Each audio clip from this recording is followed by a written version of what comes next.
Hello, everyone. I'm Katie, and for my research project, I focused on runaway and homeless youth who identify as LGBTQ+.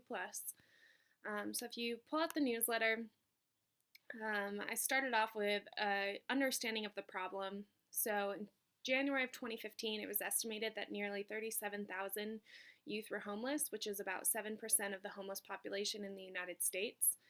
And 40% of those youth were estimated to identify as LGBTQ+. And a lot of that may be because of the challenges that they face at home regarding their sexual expression, their gender identity, or orientation. And a lot of times it's parental rejection, abuse, and they're often at risk for a lot more social issues in the streets, such as substance abuse, mental health issues, sexual exploitation, and suicidal ideations and attempts. So in September, when I started working on the needs assessment, a lot of the people at the LGBTQ plus center had talked about homelessness being a greater problem that needed to be addressed in Great Falls, Montana. We have one homeless shelter in Great Falls, and that homeless shelter is with the Catholic Church. So a lot of times if someone outwardly expresses that they're from the LGBTQ plus community, they're often not allowed to stay. And because the LGBTQ plus center opened its doors in 2015, there's still not a lot of funding towards different programs. So often it's scrambling around trying to find a hotel room in the community. And especially with youth, that leaves the options even more limited. So for the literature review, I focused on 8 treatment studies. They were published between 2015 and 2019, and all of them were either qualitative or quantitative. The sample populations included runaway and homeless youth who identified as LGBTQ+, and they had a rating of 3 for relevance and a rating of 2 or more for rigor. So looking at the research, a comprehensive program is most effective when it includes housing, educational, employment, family, legal, LGBTQ plus affirming services, advocacy, substance use, mental health, and community engagement. So for the purpose of this project, I focused on just a few things, and those were housing, mental health, LGBTQ plus affirming services, and that's basically just making sure that staff are informed about what to say, what not to say, and how to be accepting, community engagement, and family intervention services. So when talking to stakeholders, I identified 10 stakeholders in the community. Some of them were board members, they were counselors, and the themes identified were staff involvement with the youth, importance of education, creating an environment of acceptance within the community, important aspects of the program, and barriers for implementing the program. And 2 quotations that I used. One of them is, "We need to empower these youth in the community and create a warm and welcoming environment where they are comfortable in their own skin. And children always greatly benefit from positive role models when they are growing up." A lot of the issues that we found is that the community in general isn't well educated on the LGBTQ plus community, and there's a lot of stigma still in Great Falls. And the theme of financial barrier, that's going to be a main one throughout the project as well, especially because the program is so new. This is more of a dream research project.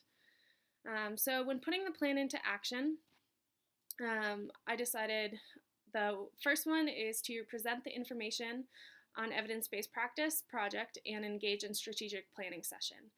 So that's when I met with the 10 staff members and I did the briefing with them and had them all fill out a survey. And overall, there were really positive results in the effectiveness of the presentation, the value of the information, and knowledge gained.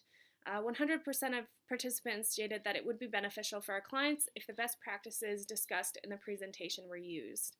And following that, we did a strategic planning session, and that's where we kind of talked about the educational brochure that I was going to be working on, some information on grant writing. We assigned one specific board member that would be in charge of writing the grants, and that's who I met with for the action plan as well. And educating the community was essential in starting a program like this. So in order to continue educating the community, I conducted the Safe Zone trainings. And the Safe Zone trainings are basically on how to be an ally. So how to understand where members of the LGBTQ plus community are coming from, some of the history and oppression, and how to be more accepting and affirming, especially in helping agencies. Um, so continuing with the action plan for the Safe Zone training, they take place every Sunday for whoever wants to come. And on 10 April is the one that I conducted for community members. And following the training, participants were given another survey to fill out. And I included some of the results. So overall, there was really positive information given out from the survey as well. So as you can see, a majority of people strongly agree that they would recommend this course to other agencies in the community. And a majority strongly agree that the course increased their knowledge on the LGBTQ plus community and how to be an ally. So overall, the training was really beneficial. Then continuing on with the action plan, on 20 March, this is when I met with the board members, presented the brochure that I had made, and we talked a little bit about that, and then we continued talking about grant writing, and I met with the particular board member that would be in charge of that, and we kind of went over some example grants, what's important to put into the grant, and kind of how to begin searching for grants.